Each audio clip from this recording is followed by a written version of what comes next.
greatest sports debate show on the internet. I will take my victory lap now because who was the one that was saying the Buffalo Bills window is closed? Oh yeah, that's right. It was me. Championship rings. Starring Brandon Lewis. Wait a minute, who's the one that didn't see Brandon Cooks clearly has the ball in his hand, goes down to the ground with one knee on the ground, and then magically they say, it's an interception! And Georgia. Honestly, I'd rather watch AHL All-Star stuff than the NBA All-Star game. Begins now. You're muted, Josh. Brandon, I will tell you what, I don't think we've seen a crazier single day on the sports calendar than what we had on Tuesday, March 10th, 2026. I am here to say that might be one of, if not the craziest days on the sports calendar ever. It felt like you look this way, there's news. You look this way, there's news.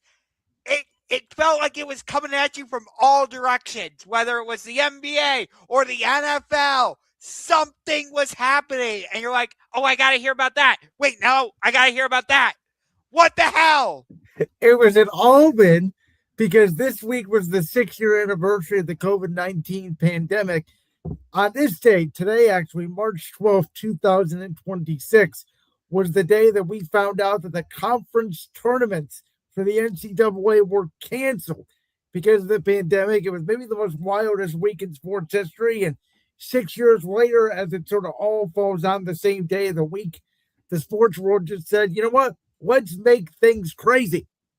Yeah.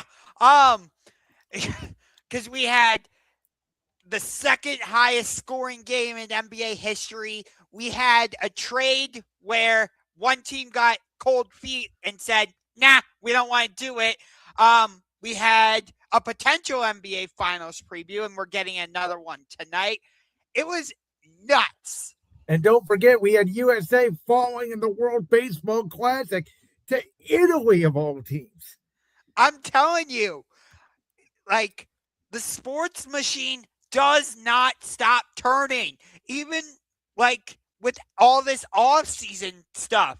Once free agency hit, it was like, that person's going to this team. That person's going to this team. Oh, we have a trade.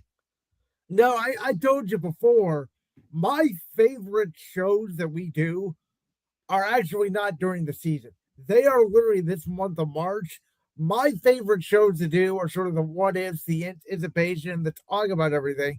So we're going to start tonight by hitting the big notes of NFL free agency. Of course, we cannot cover every single move that every team made because we would be here for 5 hours. But the biggest headline was obviously, so Maxx Crosby was a Raven, and then he wasn't. The Ravens put out a statement saying that it's because he failed his physical. The Raiders did not put that out in their statement. Many in the NFL circles believe the Ravens just felt, like they got cold feet, and it is partially backed up because the very next day they agreed to a contract with Trey Henderson for $112 million. This whole situation, it's one of the most confusing I've ever seen because the Raiders thought they had this trade in place, and they go out and make a bunch of moves in free agency, and we start looking at them like, okay, they're starting to turn things around. They go and get Quay Walker from the Green Bay Packers. They go out and sign your guy, Nakobe Dean. And you're like, okay, they're surrounding the presumptive number 1 overall pick, Fernando Mendoza, with a decent team. Not one that I don't think that's going to compete for a Super Bowl, but maybe one that could sneak in as a wild card potentially. I don't think fight for the division, but possibly wild card. And now I'm like, I don't know what to make of this. Because here's the thing. Again, the Raiders, they acted like this trade was going to happen. Nothing was going to happen. They probably were putting plans in place of like, now we have 2 first-round picks. What are we going to do with those? Like I said, they go out and spend all this money on free agency, and now Maxx Crosby is back in their building. So here's the other thing. Maxx Crosby yesterday on X posted the GIF of The Undertaker coming out of the coffin and basically saying, hey, Raider Nation, I'm back. There's a lot of speculation out there. Everybody's saying that's not true. The Raiders are going to trade him. The Raiders went ahead and they did sign all of those free agent TOs, including getting Tyler Linderbaum, the greatest contract for an offensive lineman, maybe in the history of the NFL, at $27 million a year for a center to anchor the offensive line for Fernando Mendoza. The Raiders can keep Maxx Crosby and still be, in that salary cap under the cap. If I'm the Raiders, honestly, Josh, Maxx Crosby is a pro's pro. He obviously, it went south last year with what I would argue an old Raiders regime. This is not the same Raiders. It's a new general manager, obviously a new head coach in Kubiak. They're going to have a new quarterback in Fernando Mendoza. There's reports out there they could even go ahead and sign Kirk Cousins potentially to either start for the first few games of the season and then hand it to Mendoza or just back up Mendoza. I'm telling you right now, if I'm the Raiders, I keep Maxx Crosby on my roster. He's going to be a Raider. He is a top 2 to 3 edge rusher in the league. I use my other picks in the draft. I'll go get another receiver. I'll go get maybe another offensive lineman, another defensive lineman.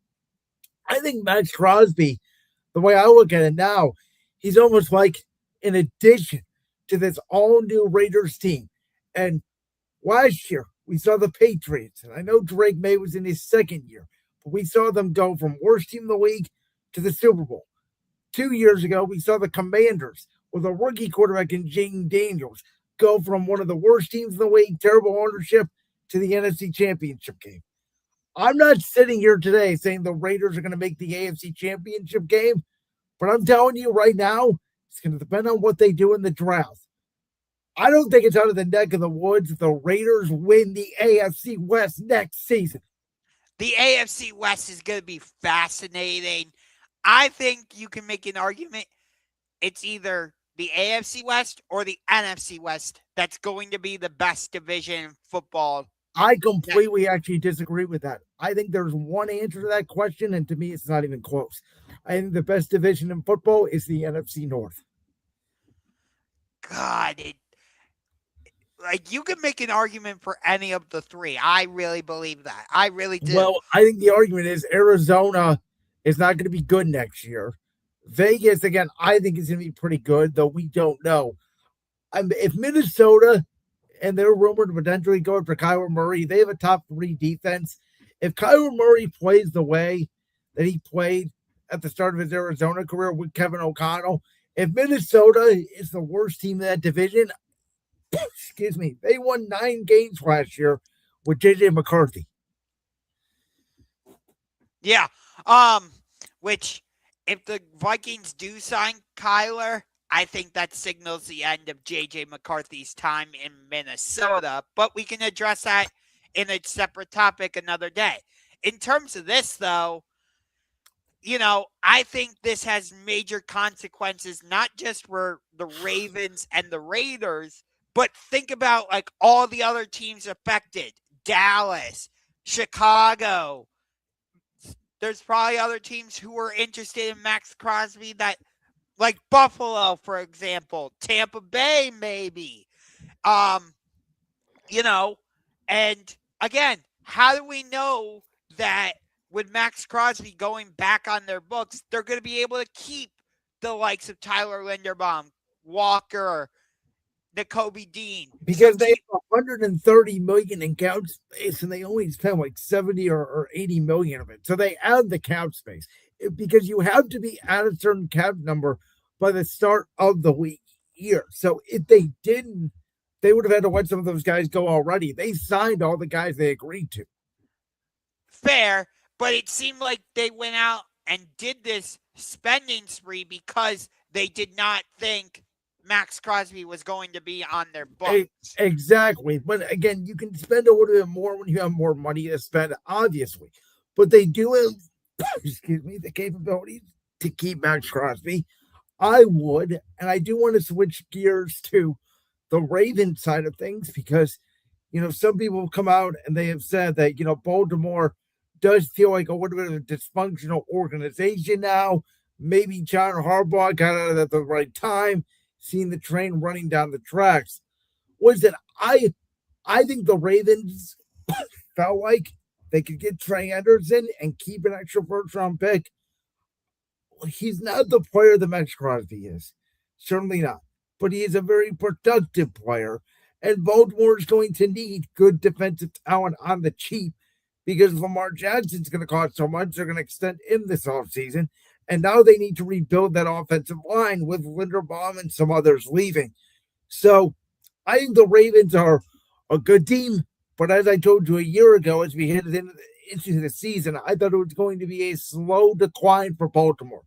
I did not think that Maxx Crosby was the missing piece to get Baltimore over the hump against Kansas City and Buffalo. I don't think Trey Anderson is either. And so from that perspective, I get why Baltimore got cold feet. My whole thing is Baltimore knew he was having, I think it was knee issues, if I'm not mistaken. Yeah, he got surgery. Yeah. As soon as the regular season ended. Yeah. And I believe he had just come off of crutches like a week ago or something. Correct. So, remember, they did this very similar to the Eagles at the trade deadline. Remember, my Eagles traded for Jair Alexander, and then he all of a sudden immediately retired. You look at those two deals. Is that something that's going to play in where maybe front offices are hesitant to work with Baltimore moving forward? I would be. If I'm a team, like, I would be extremely hesitant to make a deal with Baltimore because they seem to back off their word or back. You know what I'm trying to say there. Well, they've always been a stable organization. They have always fared well. These two actions are un-Baltimore-like. I disagree with the notion that some people are trying to throw out there that now they're dysfunctional. You're not a dysfunctional franchise if you back out of a deal. You just back out of a deal because maybe, it didn't work out the way you thought. Again, I think the Trey Anderson development played a factor. I absolutely do. I don't buy the fact that he failed his physical because I think that other teams have medical records. And again, you're from Ohio. I understand it. I know how this is going to sit with Browns fans and Steelers fans and Bengals fans. I don't think that this deal would have made the Ravens significantly better. I think Maxx Crosby is better than Trey Anderson, certainly. But Baltimore has a lot of issues now. They have a lot of holes. They can fill those holes in the draft, but I still would not call them the favorites today in the AFC North. Oh, I would. The Steelers we don't know what they're going to do at quarterback. And do you really trust a wide receiver room led by DK Metcalf and Michael Pittman? I don't. I'll tell you who I do trust. I trust a healthy Joe Burrow.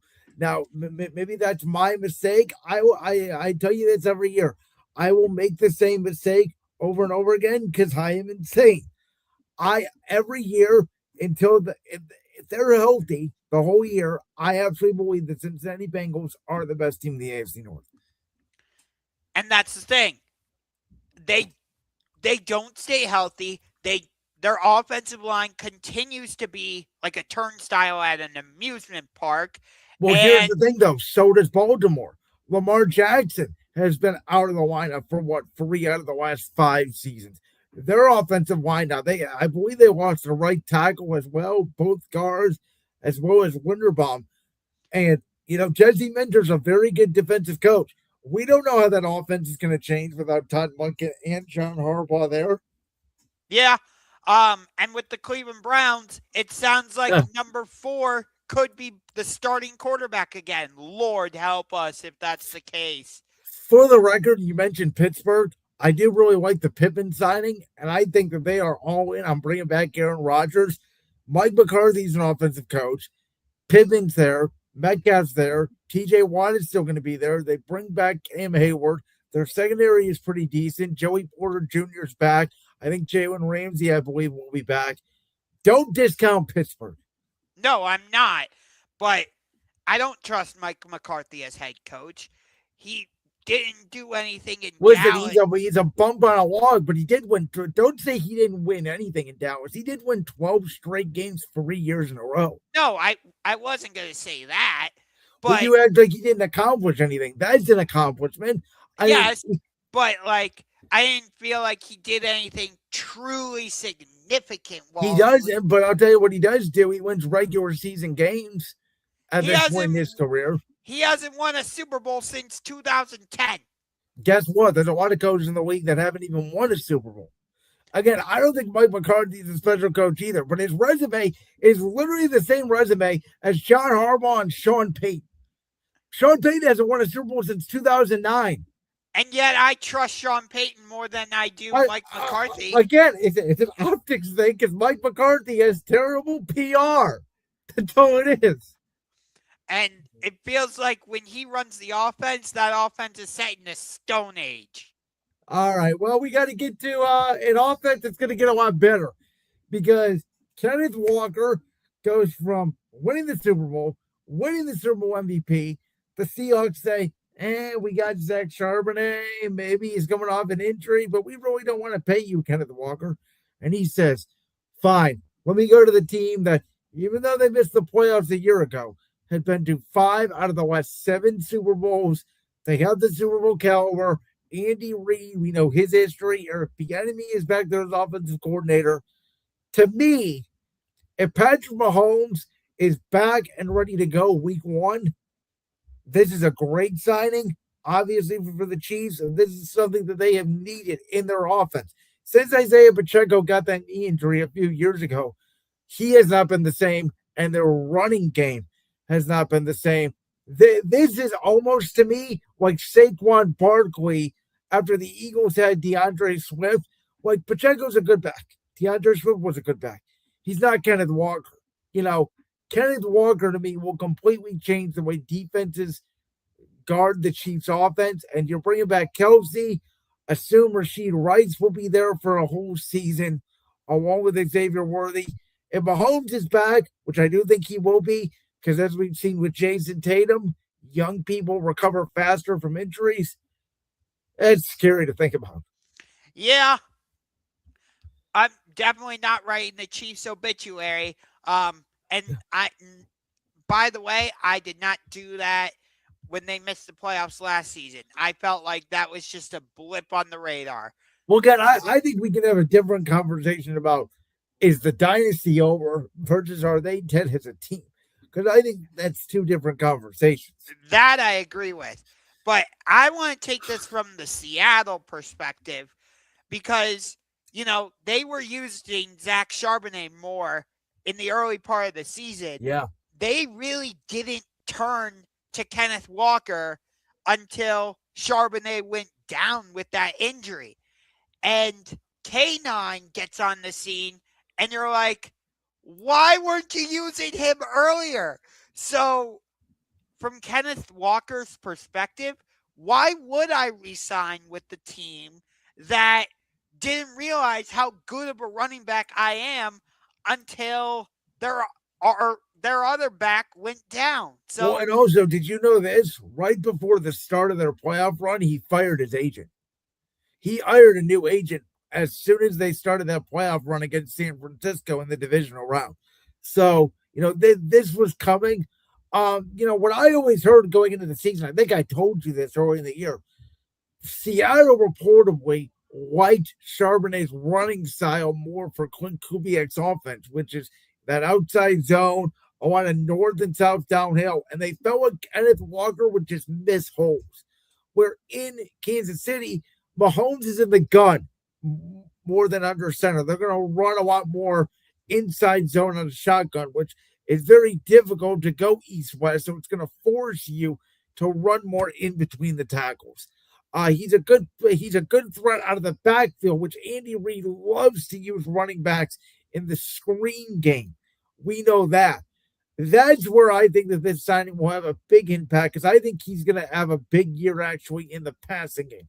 If Mahomes does come back, he's not going to have the mobility he once has. They're going to check it down to Walker. They're going to throw to Rice underneath. Kelsey will get his yards underneath. It's going to be a very hot, boom, quick passing game, run the football type of offense that Kansas City's going to implement. Yeah. It'll be interesting to see what type of quarterback Mahomes is when he comes back coming off of this injury. True, because we've seen Aaron Rodgers and Kirk Cousins a couple years ago were not the same quarterback they were this past season. Right. I think the quarterback we see Mahomes as this season will not be the same quarterback we see Mahomes as in 2027. Here's the question, though. Is 60 or 70% of Mahomes still the best quarterback in the AFC West? I'm not even going to say AFC or the NFL. In that division, Fernando Mendoza, I think is going to be really good, but I don't think he's going to be great as a rookie because almost no quarterbacks are great as rookies outside of Jaden Daniels. Justin Herbert, a lot of people love Justin Herbert. Fact of the matter is, he's got a 500 record as a career quarterback. You like Bo Nix more than I do. I think this is going to be a really interesting year for Bo Nix in Denver because all of a sudden Denver went from the top dog in that division to they have not made any moves whatsoever as far as I can see. Yeah, and Bo Nix suffered that injury, in the Buffalo game. Yep. So we'll see what type of quarterback he is come 2026. So the AFC West is really interesting in terms of quarterbacks. I feel like I have to give the edge to Mahomes just because, we know what we're going to get for the most part from Mahomes. I would say Bo Nix is probably number 2 on that list. I wouldn't say it's a large gap between Mahomes and Bo Nix. I feel like it's pretty even. That's my opinion. Not because Mahomes isn't great or he doesn't have all these accomplishments and accolades. I get it. I'm just talking about watching what I see from them on the field. I'm taking all the accolades. My opinion is by the end, or I should say actually, because I think Mendoza's going to get better as 2026 goes on. By the end of the 2026 season, heading into the 2027 NFL season, assuming all 4 quarterbacks are where they are today, and assuming the Raiders take Fernando Mendoza, Bo Nix will be viewed. It's going to be a very small gap, but I think out of all 4 quarterbacks, Bo Nix will be viewed as the one who could carry his team the least. In terms of talent, that's how I think it'll be talked about. See, I disagree with that because Herbert hasn't shown that he can carry the Chargers. But in terms of talent, some people already think Herbert is more talented than Mahomes. You get what I'm saying? I think so, but meaning in terms of traits, in terms of physicality, in terms of you can carry a franchise, you are the luck of an NFL quarterback. I think Bo Nix will be viewed as an outlier because if he's as good as you think he is, he will essentially be what Sean Payton had in Drew Brees. But I don't think he's that when it comes to reading the field yet. This is one of those conversations where I don't think there's a wrong answer. I truly don't. This is what sports talk in March is about. Yes, but in terms of the Chiefs offense, I think it's going to have a major impact. I do think they should go out and get Jeremiah Love, the running back from Notre Dame, as well. Because we've seen. See, here's why I disagree with that. I don't think you pay Kenneth Walker the money they did. If they would have signed, I don't know, back to a 1-year deal, maybe like a Nick Chubb or somebody, and then they go out and they draft. Well, I'm okay with that. I don't think you give Kenneth Walker a 4-year deal over $20 million a year to then draft another running back when you have a quarterback like Mahomes. Well, I say that because we've seen teams have success with a 2 running back system. Look at how effective Detroit was with Sonic and Knuckles. Did they get to a Super Bowl though? Because Detroit just moved off Montgomery. Why? Because Gibbs got better.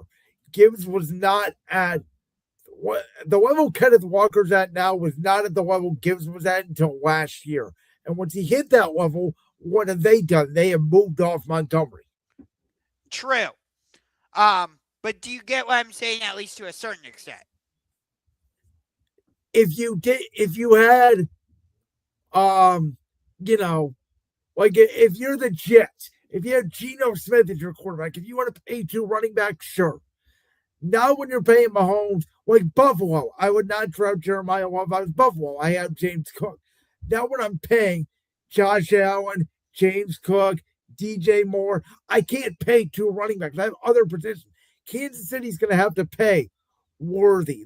They have paid Walker now at this point. So you need to use that number 9 pick on the defensive side of the ball to draft another corner to replace McDuffie or another interior defensive tackle to eventually replace Chris Jones.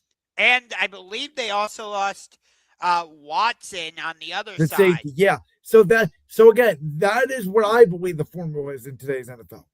Pay your offense, keep your defense cheap, draft your defense, and then let them go and draft and keep replenishing. I know McDuffie went to the Rams. Did Watson also go to the Rams? I believe Watson went to New England, but I could be wrong. Okay. I thought he went to the Rams as well. You are right, actually. Watson did go to the Rams. Okay. I really like that for the Rams. But anyway, in terms of the Chiefs, I think the play action game is going to be deadly for them now. That's where I think this move helps them the most. Yes, the running game gets a massive upgrade, but really for me, it's the play action game that really takes a giant step forward. Speaking of play action, it could be a big part of the new San Francisco 49er offense because they have now acquired Mike Evans, who's going to essentially take that Brandon Ayuk spot, who was out all last year. And the Niners are going to cut him because there's obviously issues there. Mike Evans is going on 33 years old. He had some health issues, obviously, last year in Tampa. Until last year, he had 1,000 yards every year of his career, mostly in a passing offense, though, whether it was with Jameis Winston or Tom Brady or recently Baker Mayfield. I think this is a very interesting move from San Francisco because it is clearly a win-now move. They are clearly in win-now mode, not only in their division, but in their conference, the NFC. But also, Mike Evans has been banged up. And their best players, whether or not they keep Trent Williams or not, Trent Williams, Fred Warner's coming off an injury. Christian McCaffrey. They are an old team, and they are expensive in certain areas, and they're going to need to draft well. So they are basically, in my opinion, taking a page out of the Rams playbook. They're going for it, which I commend them to. It just feels like when I heard this news, I didn't go, oh my God, the Niners got Mike Evans. He's going to help them get to the Super Bowl. I went, nice move, decent piece, not a game changer. That's how I felt. I mean, like you said, he's injury prone, so he fits right in with the 49ers because it seems like that whole team is in the emergency room. They will either go on a deep playoff run or they will be in the top 10 in the draft. That's the way they Yeah. are every year. Yep. And they still have that substation, which many people believe correlates to all their injuries. So, and Mike Evans has had plenty of hamstring issues. We'll see. I think he'll do well in that Kyle Shanahan offense. How's he going to do not getting as many touches? Because you also have George Kittle in that system. You have Christian McCaffrey, who they like to use a lot in the passing game. So Mike Evans isn't going to be the primary focus. Is he going to be all right with that? That's the thing. He is now the third option. He may be the number one option outside of Boundary X, but you mentioned it. McCaffrey and Kittle. Shanahan's offense is not a throw the ball down the sideline to X receiver 6 times a game. Right. And they also have Jawan Jennings, who they've recently. And Pearsall as well, who's a young kid. Yes. So I like it, but does it move the needle for me? Not greatly. I'm gonna miss seeing him in a Tampa Bay jersey, though. Yeah, we're gonna talk about Tampa Bay in a minute as we'll dive into the NFC South. It does feel weird. Again, Mike Evans in San Francisco is something that feels like, excuse me, could happen more in Madden than it could in real life. Yeah. It really doesn't feel like a needle mover to me. And to me, I think the Niners should go out. They should draft another receiver because I think they need to get young at that position. Yeah. And I just don't trust the 49ers. It feels like when they get to the playoffs, they can win a game, but can you trust them to make the deep run? I know they've made it to the Super Bowl a few times, twice. I know they've made it to the NFC Championship, but it just feels like it's either a deep playoff run or an early exit. There's no in between with this team. Hold on. Absolutely. I am trying to look up okay, here we go. The amount of touches McCaffrey had this year. So are you ready for this number? Oh, God. It's a lot. The touches include running the ball and catching the ball. Oh, boy. Wait. It's got to be at least, I'm going to say at least 500. You're a little short. He's at 450. It's the third time he's done it in his career. So 2 years ago now, Saquon Barkley for the Eagles had over 400 touches during their Super Bowl season. What happened last year? Many people said Saquon Barkley didn't look the same. He was exhausted. He was tired. He didn't have the burst. It was too many touches. I feel like McCaffrey, who's in an injury history throughout his career, it feels like every other year, right? He has a great year, then he gets hurt. He has a great year, then he gets hurt. And by the way, Raheem Morris may be a good defensive coordinator. He's not Robert Saleh.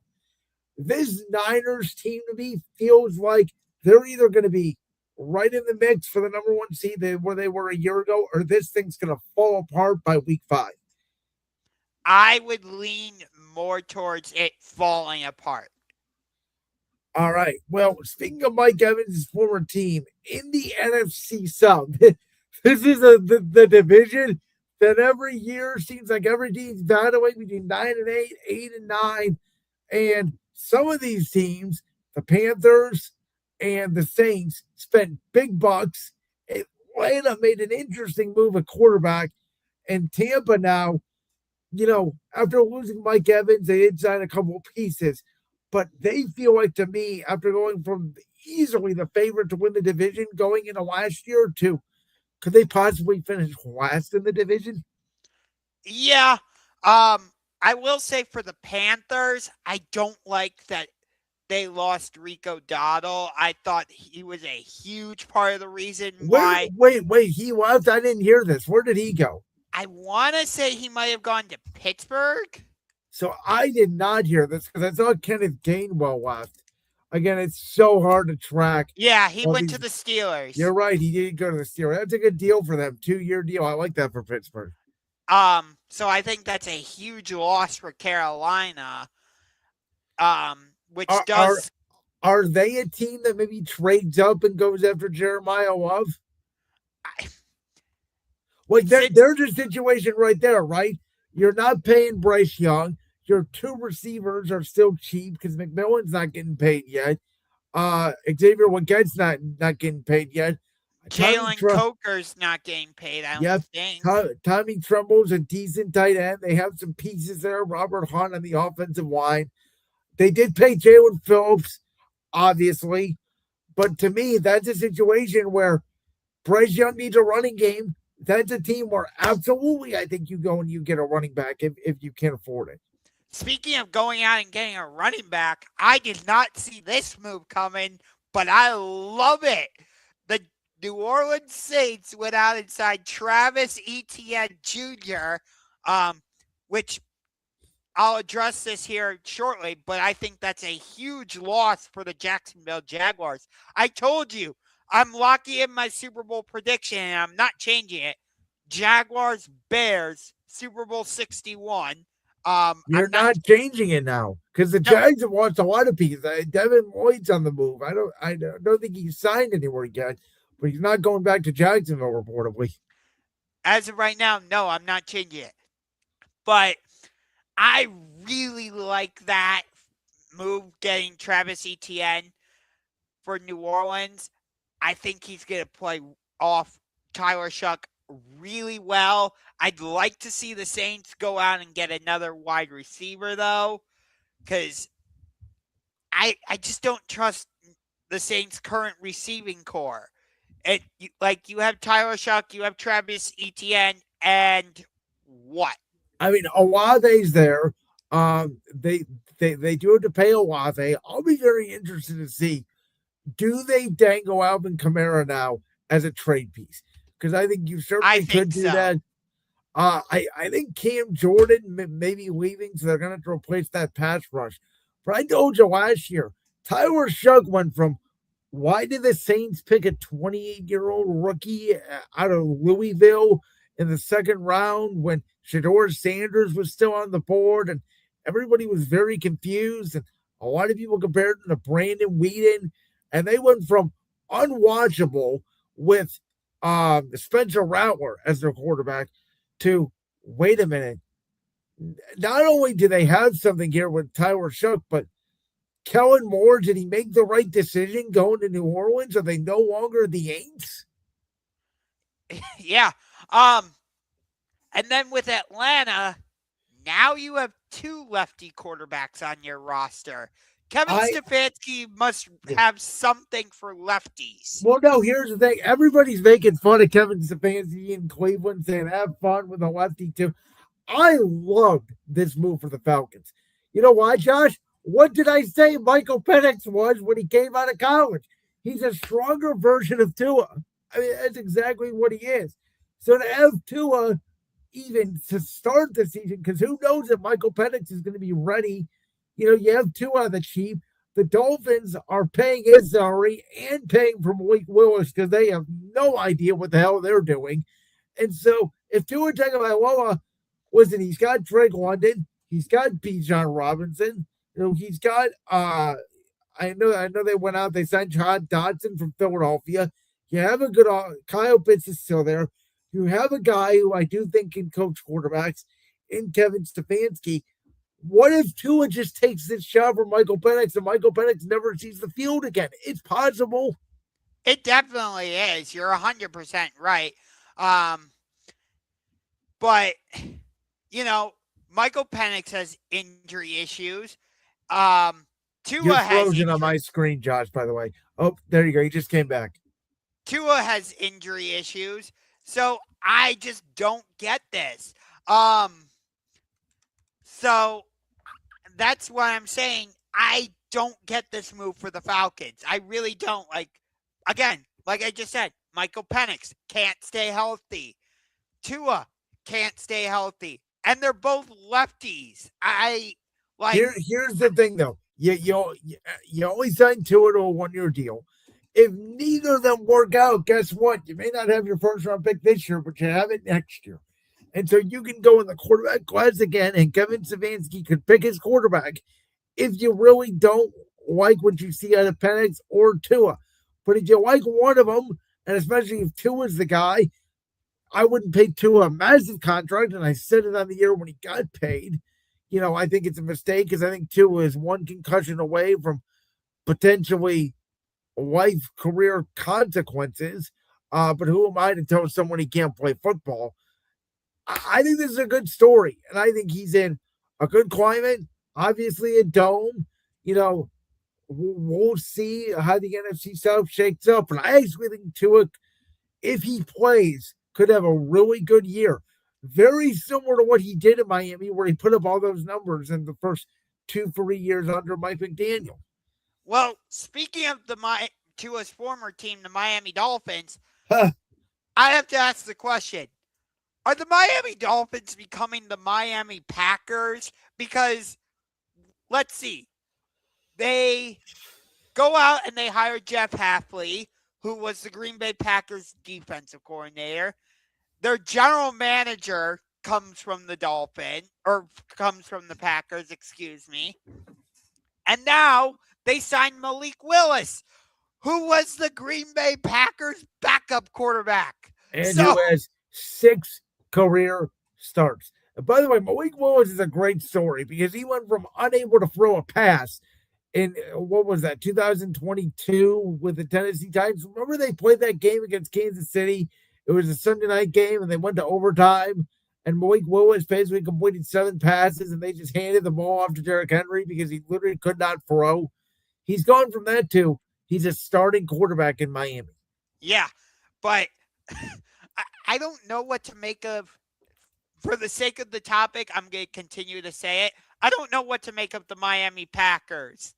Like, what did they see in Green Bay that they're like, oh, let's bring it down to Miami? Well, like, what? In defense What's of that, next? They're good. Okay, go. In defense of that, Malik Willis played very well in the past 2 years when he's gotten the opportunity to. We all remember the game against the Colts. He played well when he filled in for Jordan Love in that game against Chicago. Played well in that game against the Ravens last year. And Jeff Hafley, former head coach of Boston College, so he's been a head coach before. For the last 2 years, he has seen Malik Willis in practice every single day. And I will also add this. From what I have read and listened to, Malik Willis is one of the most humble, one of the most gracious, one of the most bitter guys in the locker room. Diana Rossini was saying that when she was at ESPN, she was assigned to cover a Titan training camp, and she met Malik Willis for the first time. And Malik Willis is one of the only players in the whole NFL who went up to her camera crew and was talking to them, asking them what they did, asking them what it was like to be behind the scenes. And the PR guy kept going like this, telling him, Malik, we don't have all day. And he basically said, I don't care. I want to talk to these people. So what I'm telling you is he's got the makeup to be the right stuff. I always liked him. I always called him Lamar Jackson Jr. I thought he was really good coming out of Louisville. I don't know if he's going to be a franchise quarterback or not, but I don't think this is the worst move in the world. Right. But what are they going to do next? Like, turn Hard Rock Stadium into Lambeau Stadium, Lambeau Field South? If you have your franchise quarterback, everything is in place. It doesn't matter. You will get right in the NFL. Look at the Commanders. Look at the Patriots. They went from a dumpster fire, and we weren't even sure about their coach, to being in the Super Bowl or being in the NFC Championship game because they have a quarterback. Cincinnati's ownership was complete garbage. People think Zach Taylor can't coach. Joe Burrow's second year, they made the Super Bowl with no offensive line. Which I still say gave them false confidence. But maybe it did. But guess what? The Browns have never made a Super Bowl. The Jaguars have never made a Super Bowl. The Texans, the Lions have never made Super Bowls. The Dolphins haven't made a Super Bowl, I don't believe, since in 1973, the year after the 1972 Miami Dolphins. Like, they're in a tough division. They got to deal with Josh Allen. They got to deal with Drake May. The Jets are a lost freaking cause. But I don't know what to make of the Dolphins, but the one thing I do know, they're fascinating. It's just funny that like like I said, they've basically become the Miami Packers. Like, For their sake, I hope Malik Willis works out because they made a mistake with Tua. I know we had a conversation on the air when it happened. I was never a fan of Tua, even in Alabama. I did not think Tua could be a legit franchise quarterback. And for the record, I know we just talked about the last segment. I still, in my heart of hearts, do not think that, but who knows? But I think Malik Willis is better today than Tua. yeah, I agree. And they have Jalen Waddle still there. They have Devon A-Chain. So I like their offense. Now But here's my take. You already are gonna let go of Tyreek Hill. I would trade Jalen Waddle. I know it seems counterproductive because you want to give your quarterback weapons. I understand that. But Jalen Waddle's making a lot of money for a team that doesn't have answers right now. So to me, you move off Jalen Waddle. You get either a late first or a second round pick from a team. You can draft multiple receivers. You could go out, you can get a tight end. Their offensive line's not bad. They need skill position work and they need work on the back end. I think Jalen Waddle is a very good player. I don't think for the kind of money he's making, he fits Miami's long-term and short-term goals right now. maybe you continue the Green Bay theme and you call the Packers and say, you want to do a Jalen Waddle for Romeo Doubs swap. How can they do that when Romeo Doubs is a Patriot? Oh, yeah, that's right. So never mind. I forgot about that. No, it's okay because I didn't hear about the Rico Dowdle thing.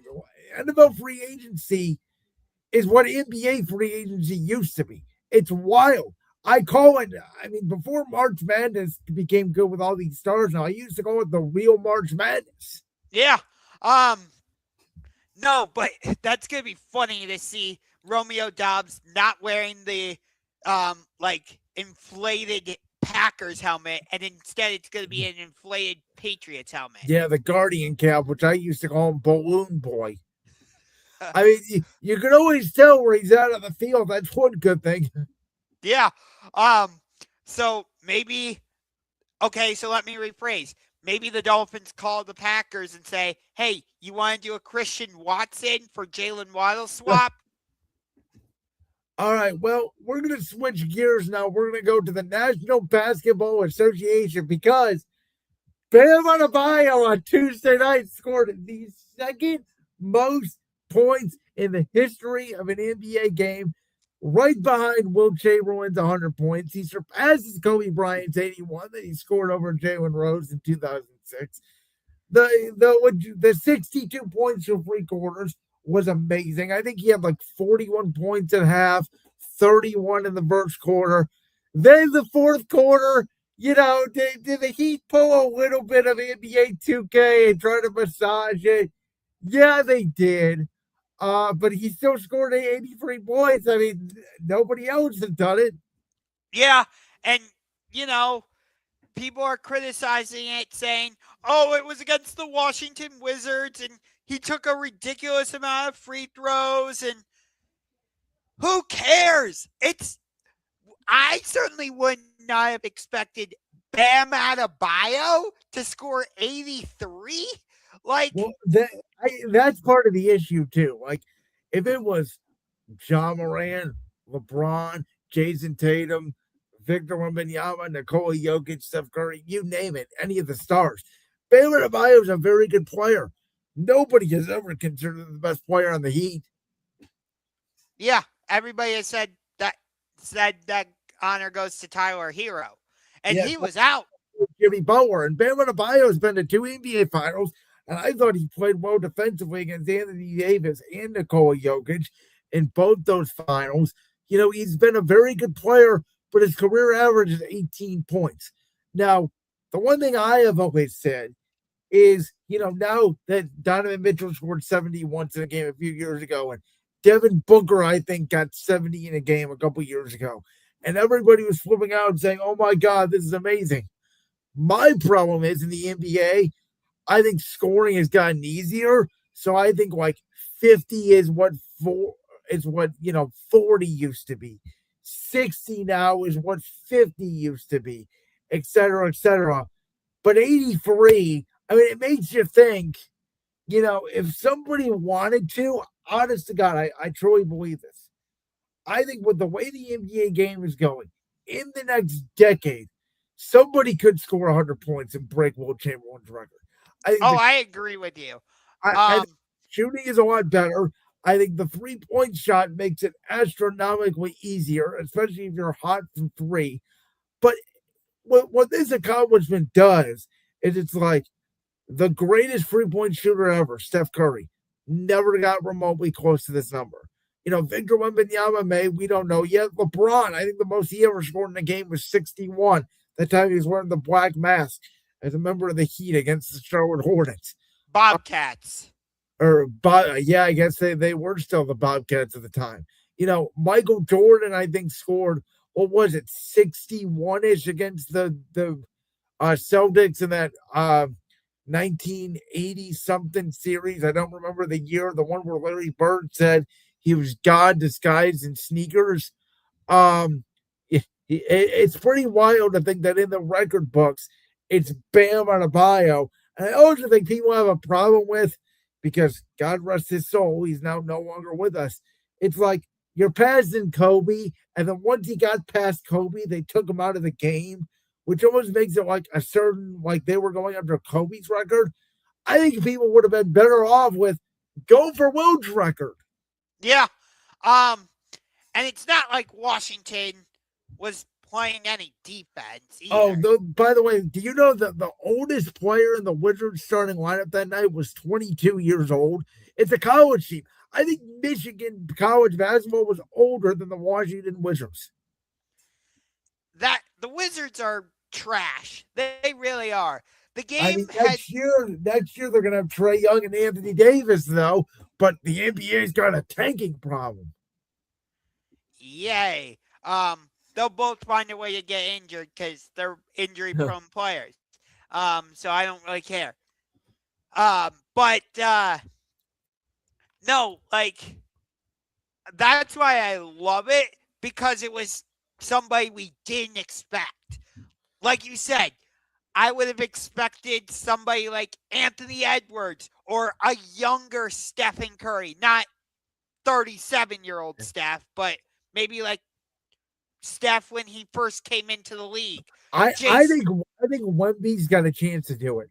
Yeah, I actually do. You're making my point for me, so I appreciate that. Somebody like a Wemby, Jason Tatum, if he was fully healthy, maybe Jaylen Brown, SGA, possibly. I mean, Donovan Mitchell could. The guys that are pure scorers. I don't think of Tatum as like a pure scorer. I think Kevin Durant in his prime could have done it, though. If he was hot one night. I do want to say this.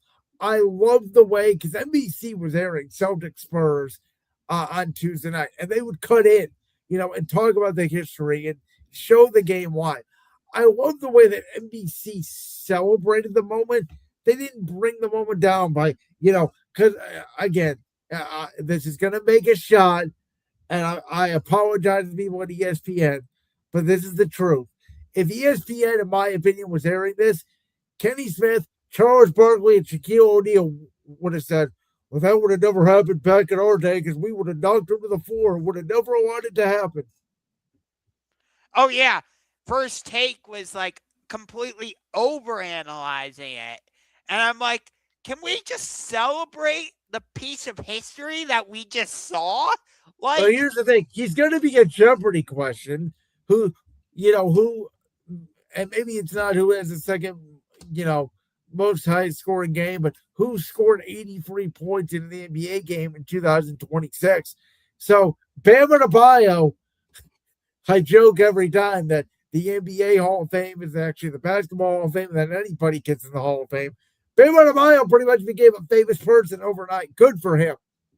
Yes. By the way, it's not called the NBA Hall of Fame. It is the Basketball That's Hall what I of mean. Fame. It's called the Basketball Hall of Fame. Which Yeah, might you can so make an argument that based off last night, Bam Adebayo was getting in the Basketball Hall of Fame on Tuesday night. maybe, but you know, it was kind of an important game for Miami because they're the number 6 seed, so they're just inside the playoffs, so they're trying to stay in there. But overall, I didn't feel like Wizards Heat was this hugely important game on a Tuesday night. I looked at it and I'm like, okay, the Wizards are playing the Heat. So what? I do think Miami intentionally missing free throws and then fouling people to try to get the ball back to Bam, that was a little excessive at the end. Yeah, I agree with. But when you're chasing history like that, I understand it. To me, it's different being in a video game than it is in real life. I said this on Brandon's World on Tuesday. In baseball, we often talk about the unwritten rules a lot. We don't talk a lot in football and basketball because in football, really the only unwritten rule is when you take a knee, don't try to grab the ball and don't try to start a fight. In basketball, I would say the unwritten rule is when you're up 20 with a minute left, dribble the clock out, don't foul, don't extend the game, don't try to run up the score. It did feel like, I think, a little bit to some people like Miami was breaking some of those rules. Yeah. You talked about it, though. Like, NBC went away from a potential finals preview. We'll get into that here in a second. And they showed, like, the start of the fourth quarter with Bam Adebayo, and they showed, like, him making the free throws, which, how did you feel about him breaking the record via free throws? Again, you can score by free throws in basketball. It happens. I saw the funniest tweet from Barstool Sports that basically said that SGA wishes this was him and not Bam Adebayo. But you can score from free throws. I did not like that he shot 43 free throws. I'll say that. Again, I did feel like if you're going to break the record, don't shoot 37 or make 37 or how many free throws it was. It just did feel like towards the fourth quarter was getting too obvious. Yeah. I would compare it to, like, in baseball, if a guy has 4 home runs, and in order to get a fifth, the guy lobs the ball right down the middle and lets him hit it. Like, you don't want to break the record that way. Okay, I know we're talking about the NBA, but I love this comment. Raiders got bent over the barrel, and then not even a first kiss. They could be better off, though. I don't know if that's fair to say. It's funny, though, so I wanted to show it anyway. Fair enough. All right, well, you mentioned it, though. The Boston Celtics, boy, have they looked good. Me and Jalen may be wrong on Jason Tatum. Now, who knows? Tatum came back Friday night. I thought he looked okay. Certainly thought he looked a lot better Sunday. I still would argue I would have not played him Sunday against the Cavs if I was Boston, because we still don't know how he is going to recover long term. I think it'll be interesting to see how they get into the playoffs and utilize him in series. But they are certainly, when they shoot the ball, I'll say it like this. When they shoot the ball the way they did 2 years ago, they can beat anybody on any given night. I still don't know if in the West, I think they match up well against an Oklahoma City. But if they were to match up against like a Jokic or a Wemby, I don't think they have the answer to stop San Antonio or Denver in a 7-game series. The two biggest things that came out of Tuesday's game for me in San Antonio were, one, Victor Wembanyama made 8 3-pointers, which that's not usually his game to step out and shoot the 3-pointer. And he took 15, mostly because Boston would outwon him in the lane, which I think is more of an NBA issue than a Celtic issue. I get why Boston did it. I just don't want a big man of that stature taking 15 threes a game, even though he made 8 of them, which is insane. Yes. And then, of course, the other big story was Jaylen Brown getting ejected. Yeah. Whether that was... Which Go to ahead. me, by the way, took some sting out of this game, because then it's like, well, what do I make of this game now? Yeah, I agree. I personally did not like that he got ejected, though I understood why. It wasn't even... Here's the thing. It wasn't even the official who teed him up the first time that ended up ejecting him.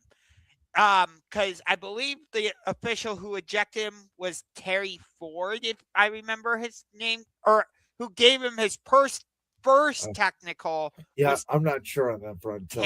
Was Terry Ford, if I remember correctly.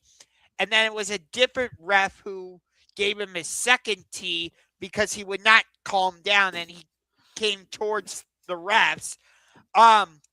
So I agree. But now tonight, they're in Oklahoma City taking on the reigning defending NBA champions in the Oklahoma City Thunder.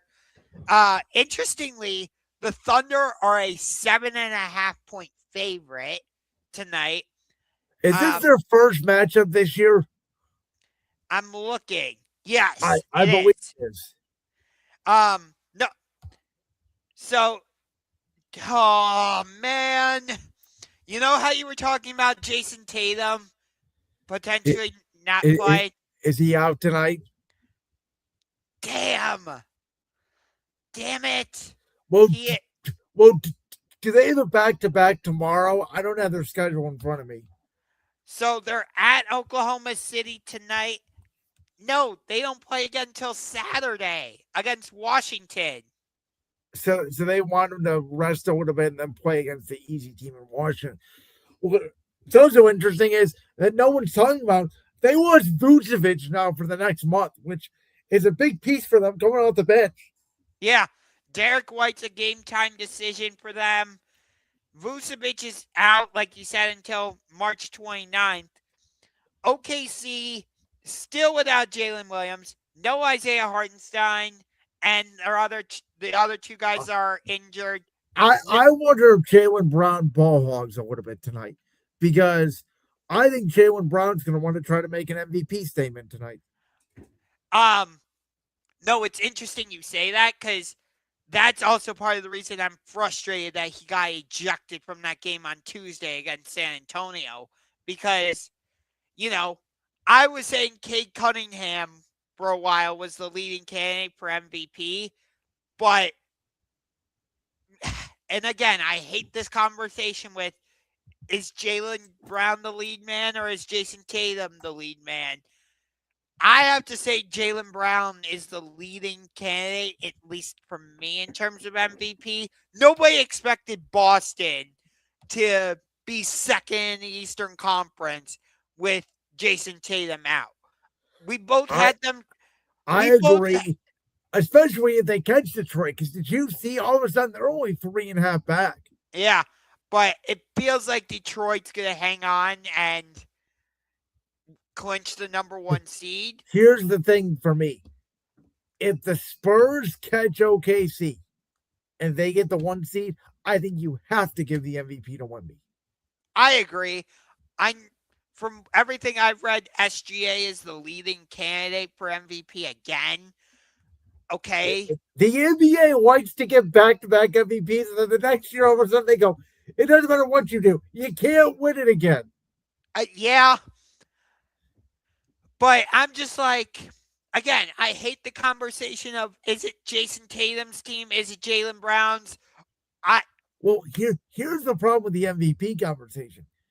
Remember a couple years ago, Russell Westbrook won it because he got a triple-double and nobody had ever done it since Oscar. And then last year, Jokic averaged a triple-double, but he already won 2 MVPs, so we can't give it to him again. And SGA is having such a great season.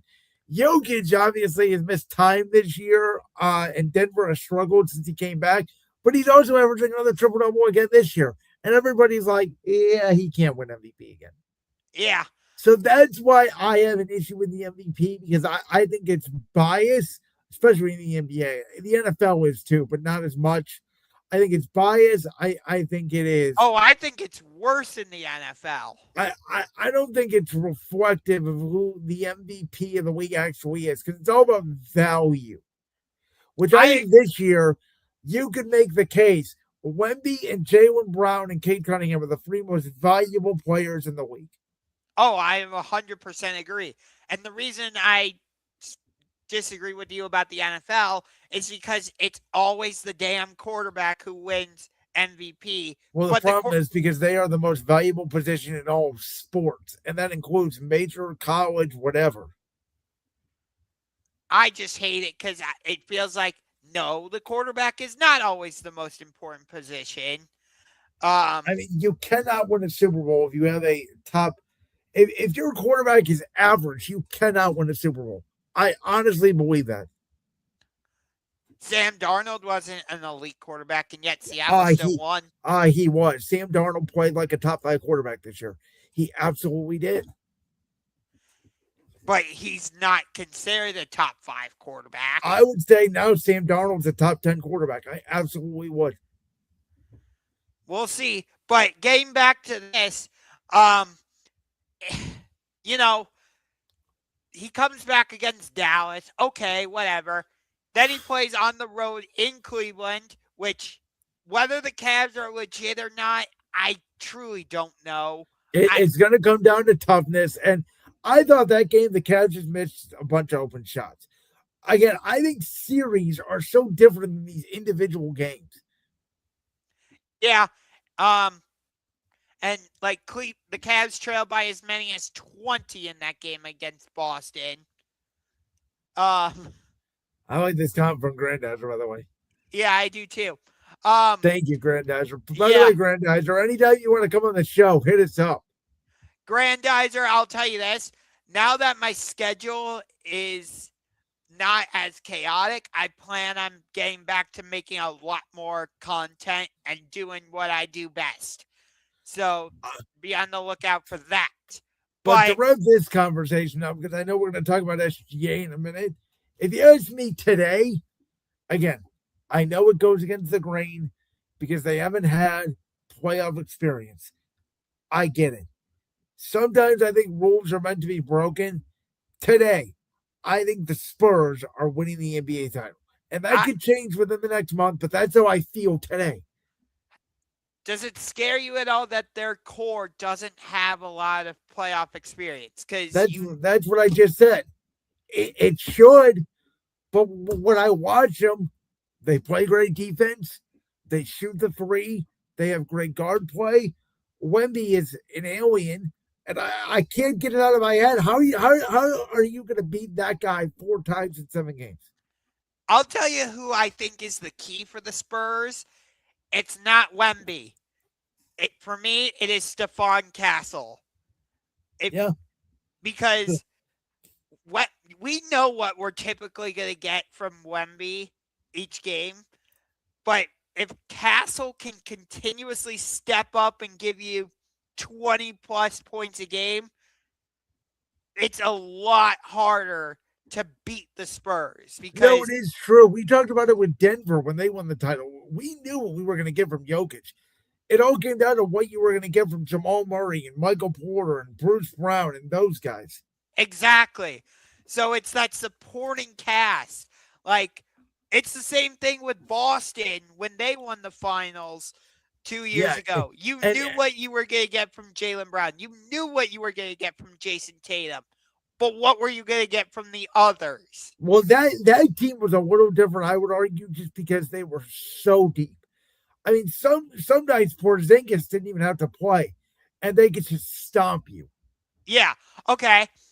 No, on that topic, though, when I look back at, like, why LeBron had so much success with the Miami Heat and in his second stint with the Cavs, it wasn't just because those teams had strong supporting casts around them, but it's because those teams surrounded him with shooters. Think about it. In Miami, Shane Battier, Ray Allen, Mario Chalmers, James Jones, Mike Miller.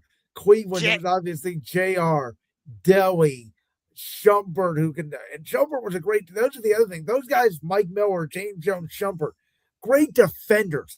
Boston, Pritchard, great defender. Hauser, great defender.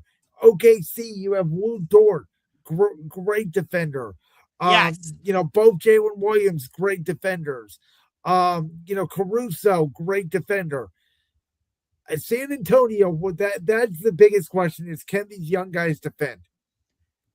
For me, it's also, if Wemby gets double teamed, is he going to be able to pass it out to Devin Vassell, Dylan Harper, Stephon Castle, and can they shoot it? Because like I said, that to me was a huge reason why LeBron was successful with Miami and with Cleveland, because he could spray it out to Shane Battier, Ray Allen, Mike Miller, Mario Chalmers, J.R. Smith, James Jones. You get, think about that Orlando team that we lost to in the Eastern Conference Finals.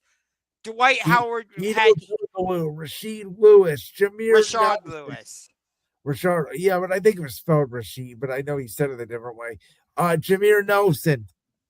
Exactly. So I want to see if San Antonio can become that type of team. Not that they have to become this prolific three-point shooting team. That's not what I'm saying. But what I am saying is, if he gets double-teamed, can he rely on Stephon Castle if he passes it out to him to take the mid-range shot? You know what I mean? Before we get to SGA, I want to wrap up on San Antonio, and I want to say this. I don't care what round we get it in, if it's in the first, second, or the conference finals. This year, I want a playoff series between San Antonio and Denver. Yes. I want to see what I believe is the two best big men that I've ever personally watched. I know Jalen, who was on the show last week, and we had a great show last week, obviously. I think we gave him bronchitis. Yeah. I know Jalen loves Shaq and thinks that Shaq is the greatest center ever and most dominant. I get it.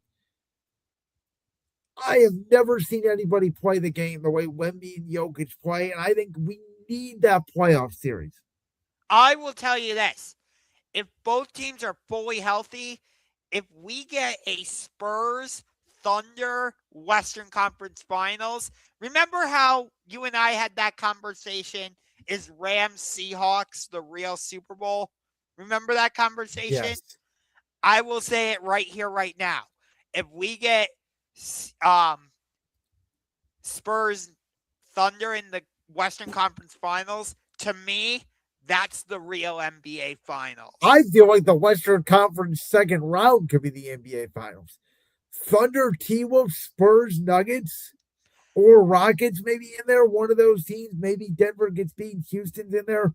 But it just feels like that Western Conference starting in the second round is going to be tremendous basketball. Yeah.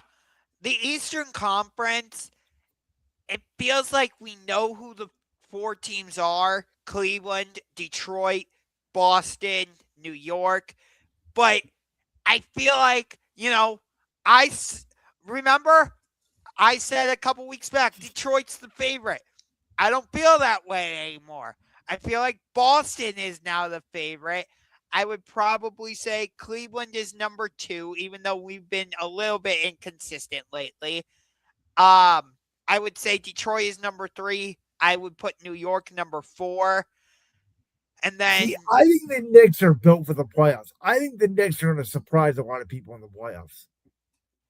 We'll see. But it feels like the Eastern Conference, it's more interchangeable. Like, we think it's one thing, but then, nope, it changes, and it's now a different order. With the West, you could put, I guess it's also interchangeable, but it feels like there's more clear separation that it's, for me, it's OKC, San Antonio, Denver. Don't trust Houston. And it's crazy. Denver's almost dropping down to the play-in. But do you remember what I told you last year around the Thunder Pacers series, where everybody was saying, "Oh, the Thunder, they could be the next dynasty. Oh, they're built to last." And I said, "You better win the title this year, because next year the West is only going to get better, and there is no guarantee that you will get back. You may have this great team. There's other great teams in the West too. Yeah. Minnesota is still lurking. Absolutely. The thing about Minnesota is, do you know this? There's only been 3 teams in the history of the NBA that have lost the conference finals back-to-back years and then made the finals the next year. One of them was the 2000 Pacers. I don't think any of them have won the title. I could be wrong on that. Ant needs a title. He really does. I agree. Well, a guy that already has a title, and we talked about Will Chamberlain has got more talk on this show and this week than maybe he ever has before in his whole life over the last 50 years. Because all of a sudden, Bam Adebayo changed his record, and LSGA tonight could break a record by Will Chamberlain by scoring the most consecutive 20-point games at 126. And I'm the guy on the show who loves to take shots at SGA, call him a free-throw merchant. I said earlier in the show, it's easier to score nowadays. You know, the new 60, I feel like, is like what 50 used to be. The new 70 is what 60 used to be, etc. The fact that Michael Jordan never got close to this record, LeBron never, we talked about the historic landscape of this record. This is so impressive to me. And at this young of age, it also shows the durability that SGA has. So this should absolutely be slighted. This is not a knock at SGA, even though do I think he gets a lot of calls the way James Harden used to? I absolutely believe yes is the case. But like you've told me a lot, he makes the most out of his opportunities, and that's clear in this record. Yeah. I personally do not believe he's a free throw merchant. I think he's just that good overall. And he's able to make the defense make mistakes. I think he's just that good. And the thing about SGA is this. People don't realize this. His first year in the league was not on the Thunder. His rookie year, he was a Clipper. The Clippers have to be kicking themselves for that whole thing because they're the reason the Thunder are where they are right now, without a doubt. Yeah, I believe, correct me if I'm wrong, I believe he was the pick that ended up being in because of the Kawhi Leonard trade. He didn't get Kawhi. No, it was the Paul George trade. Oh, the Paul George trade. Yes, but it was linked to the Kawhi Leonard situation. Like, it was because Kawhi had signed with the Clippers. Yep. And he said, go get me Paul George. Yep. And so, the Clippers' decision in 2019 may have changed the NBA forever. Yeah. But again, this is not me taking shots at SGA. This, to me, should almost be more celebrated than Bam Adebayo scoring 83. I think this is more impressive. I agree, because we kind of expect it out of SGA. Well, it's not that. I mean, you think of LeBron went how many games scoring 10 plus? That streak broke this year. And people are, it's 10 points. Sometimes in the NBA, you get double teamed, or you get hurt, or you don't have your shot. I mean, there are so many circumstances. You get 2 fouls or early in a game. You got to sit down for a half. Yeah, you're 100% right. And SGA has been injured throughout this season. He's had abdominal issues, I think it was. Yeah. But again, the fact that he is able to break this record, which I think is like 126 something games, which is the equivalent of 1.5 or somewhere around there, full seasons. And he's played, 70 games mostly, if you will, because that's like the new 82, because no one really plays 82 anymore. Throughout his entire career, it does show durability, even though he's been out for 2 weeks this year. Yeah. Did you hear, speaking of length of schedule and all that, did you hear about Steve Kerr's press conference with the Warriors where he was saying the season's too long? No, but it's one thing that I've been preaching. And I think if the NBA is going to expand to 32 teams, you can make up that revenue with shortening the season by the new 2 teams. Which, if they do expand, obviously they'll have to redo the divisions because Minnesota's most likely going to move to the Eastern Conference. You'd have to put OKC in the Southwest Division with San Antonio, Houston, and Dallas geographically. But I will say this. If Minnesota does move to the Eastern Conference, they'd have to be in the division with Detroit, Chicago, Milwaukee. I want Cleveland in that division as well.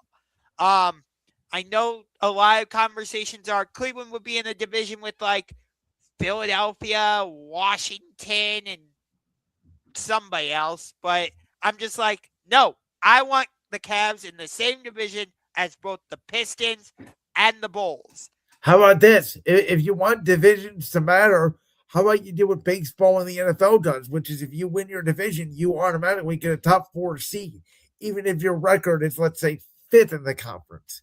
Yeah, I would agree. That's part of the reason why I hate the Stanley Cup playoff format, because like we're gonna get the Dallas Stars against the Minnesota Wild in the first round because they're the number 2 and number 3 in the Central Division, and yet those are 2 of the best teams in the NHL. That's not a first round matchup. That's more like a conference semifinals or a Western Conference finals matchup. So I hate it. This may not have been the most explosive show in the world like it was with Jalen last week, but we had a fantastic show tonight. And next week, it's the one time a year we get to do this, Josh, the one and only time we get to unveil our brackets. Yes, we do. March Madness is coming. By the way, Miami of Ohio is out. They lost today in the quarterfinals. They are. Do you really think they're going to kick them out of the entire tournament? They're probably going to go from like an 8 seed or a 9 seed to an 11 seed, maybe one of those teams playing in the first 4 games. I mean, they could do that. I don't see a world where they're completely out at 68. I think the MAC is now going to get 2 teams in. They absolutely should. And again, though, this is why, a whole nother rant for another show. This is why I don't like conference tournaments in college basketball. Yeah, because a bunch of the teams who lose in the conference tournament, guess what? They're still getting in. And guess what? Duke doesn't even have to play, and they're going to be a number 1 seed. If I'm Duke, I'm not playing my guys. Yeah, I agree. So, but that's another conversation for another show next week. We're going to unveil our brackets. We'll talk everything in sports. I'm sure more NFL news, more NBA news may drop. Historic news may be going down tonight in the NBA with SGA. But until then, as always, we are in collaboration with the one, the only Voltage Live. You can follow us on all of the social medias, X, Instagram, Facebook, right here on YouTube at Championship Rings, as well as the Ungar to the Maxx YouTube channel. I am Brandon Willis, the host of Brandon's World. He is Josh Ungar, Ungar to the Maxx, host of this World from Talk Show. Until next week, peace. Bye-bye.